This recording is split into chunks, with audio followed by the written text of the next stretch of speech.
ಮಹಾರಾಷ್ಟ್ರ ರಾಜಕೀಯದಲ್ಲಿ ಸಂಚಲನ ಸೃಷ್ಟಿ. ಕನ್ನಡತಿ ದಿಶಾ ಸಾಲಿಯಾನ್ ಡೆತ್ ಕೇಸ್ಗೆ ಬಿಗ್ ಟ್ವಿಸ್ಟ್. ಆದಿತ್ಯ ಠಾಕ್ರೆ ಮೇಲಿನ ಆರೋಪ ಏನು? ಮಗನ ಮೇಲಿನ ಅಲಿಗೇಷನ್ಗೆ ಉದ್ಧವ್ ಸಮರ್ಥನೆ ಏನು? ಸುಶಾಂತ್ ಸಿಂಗ್ ರಜಪೂತ್ಗೂ ದಿಶಾಗೂ ಏನು ಸಂಬಂಧ? ಬಾಲಿವುಡ್ ನಟ ದಿವಂಗತ ಸುಶಾಂತ್ ಸಿಂಗ್ ರಜಪೂತ್ ಅವರ ಮಾಜಿ ಮ್ಯಾನೇಜರ್ ಆಗಿದ್ದ ಕನ್ನಡತಿ ದಿಶಾ ಸಾಲಿಯಾನ್ ಅವರ ಅನುಮಾನಾಸ್ಪದ ಸಾವಿನ ಪ್ರಕರಣಕ್ಕೆ ಇದೀಗ ಟ್ವಿಸ್ಟ್ ಸಿಕ್ಕಿದೆ. ಅಲ್ಲದೆ ಶಿವಸೇನೆಯ ಉದ್ಧವ್ ಠಾಕ್ರೆ ಬಣದ ಶಾಸಕ ಆದಿತ್ಯ ಠಾಕ್ರೆ ಅವರ ಮೇಲೆ ಎಫ್ಐಆರ್ ದಾಖಲಿಸಿ ಸಿಬಿಐ ತನಿಖೆಗೆ ವಹಿಸಬೇಕೆಂದು ದಿಶಾ ತಂದೆ ಸತೀಶ್ ಸಾಲಿಯಾನ್ ಮುಂಬೈ ಹೈಕೋರ್ಟ್ಗೆ ಅರ್ಜಿ ಸಲ್ಲಿಸಿ ಒತ್ತಾಯಿಸಿದ್ದಾರೆ. ಈ ಬೆಳವಣಿಗೆ ಬಳಿಕ ಮಹಾರಾಷ್ಟ್ರ ರಾಜಕೀಯ ವಲಯದಲ್ಲಿ ಸಂಚಲನ ಸೃಷ್ಟಿಯಾಗಿದೆ. ಇನ್ನು ಘಟನೆ ನಡೆದ ದಿನ ರಾತ್ರಿ ಗ್ಯಾಲಕ್ಸಿ ರೆಸಿಡೆನ್ಸಿ ಕಟ್ಟಡದಲ್ಲಿ ನಡೆದ ಪಾರ್ಟಿಯಲ್ಲಿ ಅತ್ಯಾಚಾರ ನಡೆಸಿ ನನ್ನ ಮಗಳನ್ನು ಕೊಲೆ ಮಾಡಲಾಗಿದ್ದು, ಬಳಿಕ ಸಾಕ್ಷ್ಯಗಳನ್ನು ನಾಶ ಮಾಡಲಾಗಿದೆ.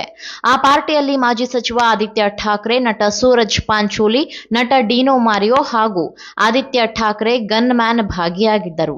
ಇನ್ನು ಪಾರ್ಟಿ ಬಳಿಕ ದಿಶಾ ಮೇಲೆ ಸಾಮೂಹಿಕ ಅತ್ಯಾಚಾರ ನಡೆಸಿ ಕೊಲೆ ಮಾಡಲಾಗಿದೆ. ಘಟನೆ ಬಳಿಕ ರಾಜಕೀಯದ ಪ್ರಭಾವಿ ವ್ಯಕ್ತಿಯು ಹಿರಿಯ ಪೊಲೀಸ್ ಅಧಿಕಾರಿಗಳಿಗೆ ಕರೆ ಮಾಡಿ ಪ್ರಕರಣವನ್ನು ಹತ್ತಿಕ್ಕುವ ಕೆಲಸ ಮಾಡಿಸಿದ್ದಾರೆ ಎಂಬ ಮಾಹಿತಿ ಇದೆ ಎಂದು ದಿಶಾ ತಂದೆ ಸಲ್ಲಿಸಿದ ಅರ್ಜಿಯಲ್ಲಿ ಉಲ್ಲೇಖಿಸಲಾಗಿದೆ.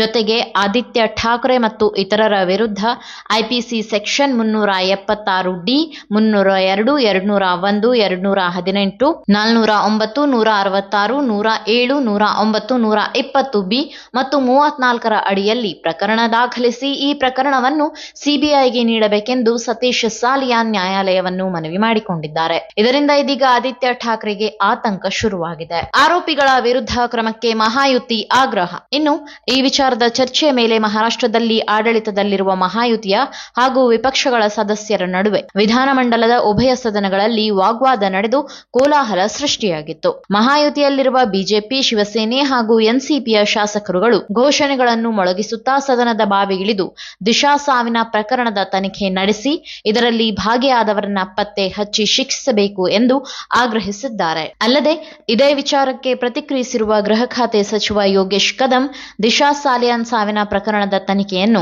ಎಸ್ಐಟಿ ಕೈಗೆತ್ತಿಕೊಂಡಿದ್ದು ಅದರ ಪ್ರಕ್ರಿಯೆ ಮುಂದುವರೆದಿದೆ. ದಿಶಾ ಸಾಲಿಯಾನ್ ಅವರ ತಂದೆಯು ರಾಜ್ಯ ಸರ್ಕಾರವನ್ನು ತಮ್ಮ ಅರ್ಜಿಯಲ್ಲಿ ಕಕ್ಷಿದಾರರನ್ನಾಗಿ ಮಾಡಿದ್ದಾರೆ.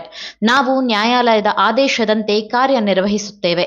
ತಪ್ಪಿತಸ್ಥರು ಎಷ್ಟೇ ಪ್ರಭಾವಿಗಳಾಗಿದ್ದರೂ ಯಾರನ್ನು ರಕ್ಷಿಸುವ ಪ್ರಶ್ನೆಯೇ ಇಲ್ಲ. ಅವರ ತಪ್ಪಿಗೆ ಶಿಕ್ಷೆ ಆಗಲೇಬೇಕು ಎಂದು ಅವರು ಖಡಕ್ ಹೇಳಿಕೆ ನೀಡಿದ್ದಾರೆ. ಇನ್ನು ಇದೇ ವಿಚಾರದ ಬಗ್ಗೆ ಮಾತನಾಡಿರುವ ಶಿವಸೇನೆ ಯುಬಿಟಿ ನಾಯಕ ಉದ್ಧವ್ ಠಾಕ್ರೆ, ದಿಶಾ ಸಾಲಿಯಾನ್ ಸಾವಿನ ಪ್ರಕರಣಕ್ಕೆ ಸಂಬಂಧಿಸಿದಂತೆ ಸಿಐಡಿ ತನಿಖೆಯಲ್ಲಿ ಆದಿತ್ಯ ಠಾಕ್ರೆ ಅವರಿಗೂ ಈ ಪ್ರಕರಣಕ್ಕೂ ಯಾವುದೇ ಸಂಬಂಧ ಇಲ್ಲವೆಂದು ಹೇಳಲಾಗಿದೆ.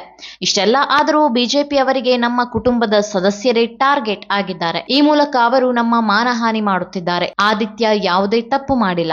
ಹೀಗಿರುವಾಗ ಅವರು ಏಕೆ ಹೆದರಬೇಕು? ನಾವು ಯಾವುದೇ ತನಿಖೆ ಎದುರಿಸಲು ಸಿದ್ಧರಾಗಿದ್ದೇವೆ ಎಂದು ಅವರು ತಿಳಿಸಿದ್ದಾರೆ. ಈಗ ನಾಗ್ಪುರದಲ್ಲಿ ನಡೆದ ಹಿಂಸಾಚಾರದ ಪ್ರಕರಣವನ್ನು ಮುಚ್ಚಿ ಹಾಕಿಸಲು ಬಿಜೆಪಿ ನಾಯಕರಿಗೆ ದಿಶಾ ಪ್ರಕರಣ ನೆನಪಿಗೆ ಬಂದಿದೆ. ಈ ವಿಷಯವನ್ನು ಬೇಕಾಗಿಯೇ ಕೆಣಕಲಾಗುತ್ತಿದೆ ಎಂದು ಉದ್ಧವ್ ಬಿಜೆಪಿ ವಿರುದ್ಧ ಕಿಡಿಕಾರಿದ್ದಾರೆ. ಅಲ್ಲದೆ ಈ ಪ್ರಕರಣವು ಪ್ರಸ್ತುತ ನ್ಯಾಯಾಲಯದಲ್ಲಿ ವಿಚಾರಣೆ ಹಂತದಲ್ಲಿದೆ. ಈ ವಿಚಾರದಲ್ಲಿ ಕಳೆದ 5 ವರ್ಷಗಳಿಂದ ನನ್ನ ವಿರುದ್ಧ ಅಪಪ್ರಚಾರ ನಡೆಸಲಾಗುತ್ತಿದೆ. ಈ ಕೇಸ್ ನ್ಯಾಯಾಲಯದಲ್ಲಿದೆ. ಆದ್ದರಿಂದ ನಾನು ಹೆಚ್ಚಿನ ಪ್ರತಿಕ್ರಿಯೆ ನೀಡುವುದಿಲ್ಲ ಎಂದು ಆದಿತ್ಯ ಠಾಕ್ರೆ ತಿಳಿಸಿದ್ದಾರೆ. ಇನ್ನು ಈ ಘಟನೆಗೂ ನಮಗೂ ಯಾವುದೇ ಸಂಬಂಧವಿಲ್ಲ. ನೀವು ಅಂತಹ ವಿಚಾರವನ್ನು ಹರಡುತ್ತಿದ್ದರೆ ಅದು ನಿಮಗೂ ತಿರುಗುಬಾಣವಾಗುತ್ತದೆ ಎಂಬುದನ್ನ ನೆನಪಿಡಿ. ಭವಿಷ್ಯದಲ್ಲಿ ಅದು ನಿಮಗೆ ಉರುಳಾಗಲಿದೆ ಎಂದು ಬಿಜೆಪಿಗೆ ಆದಿತ್ಯ ಎಚ್ಚರಿಕೆ ನೀಡಿದ್ದಾರೆ. ದಿಶಾ ಸಾಲಿಯಾನ್ ಸಾವಿನ ಬಗ್ಗೆ ಆಗಾಗ ಅನುಮಾನ ವ್ಯಕ್ತಪಡಿಸುತ್ತಿದ್ದ ಮಹಾರಾಷ್ಟ್ರ ಸಚಿವ ನಿತೇಶ್ ರಾಣೆ ಕೂಡ ಈಗಿನ ಅರ್ಜಿ ಬಗ್ಗೆ ಪ್ರತಿಕ್ರಿಯಿಸಿ, ನಾನು ಈ ವಿಚಾರದಲ್ಲಿ ಮೊದಲಿನಿಂದಲೂ ನನ್ನ ನಿಲುವನ್ನು ಸ್ಪಷ್ಟವಾಗಿ ಹೇಳುತ್ತಲೇ ಬಂದಿದ್ದೇನೆ.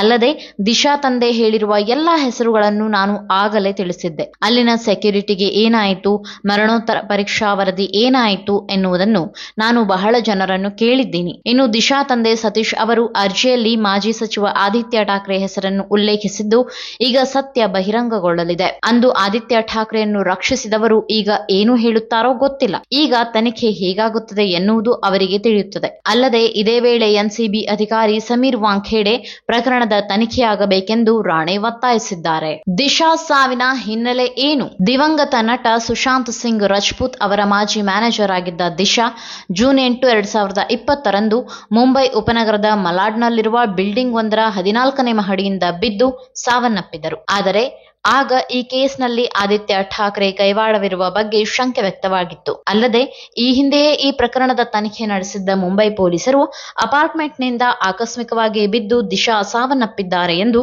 ಪ್ರಕರಣ ಮುಚ್ಚಿ ಹಾಕಿದ್ದರು. ಇನ್ನು ಆಗ ದಿಶಾ ಸಾವನ್ನಪ್ಪಿದ ಕೇವಲ 6 ದಿನಗಳ ಬಳಿಕವಷ್ಟೇ ನಟ ಸುಶಾಂತ್ ಸಿಂಗ್ ರಜಪೂತ್ ಕೂಡ ಸಾವನ್ನಪ್ಪಿದ್ದರು. ಒಟ್ನಲ್ಲಿ ಕರ್ನಾಟಕದ ಕಡಲ ತೀರದಲ್ಲಿ ಜನಿಸಿ ದೂರದ ಬಾಂಬೆಗೆ ಬದುಕು ಕಟ್ಟಿಕೊಳ್ಳಲು ಬಣ್ಣದ ಲೋಕಕ್ಕೆ ಬೆರಗಾಗಿ ಹೋಗಿದ್ದ ದಿಶಾ ಸಾಲಿಯಾನ್ ದುರಂತ ಅಂತ್ಯ ಕಂಡಿದ್ದು ನಿಜಕ್ಕೂ ವಿಪರ್ಯಾಸ. ಇನ್ನು ಈ ಪ್ರಕರಣದಲ್ಲಿ ಭಾಗಿಯಾಗಿರುವ ಆರೋಪಿಗಳಿಗೆ ಶಿಕ್ಷೆ ಆಗುವ ಮೂಲಕ ನೊಂದ ಕುಟುಂಬಕ್ಕೆ ನ್ಯಾಯ ಸಿಗುವಂತಾಗಲಿ ಅನ್ನೋದೇ ನಮ್ಮ ಆಶಯ.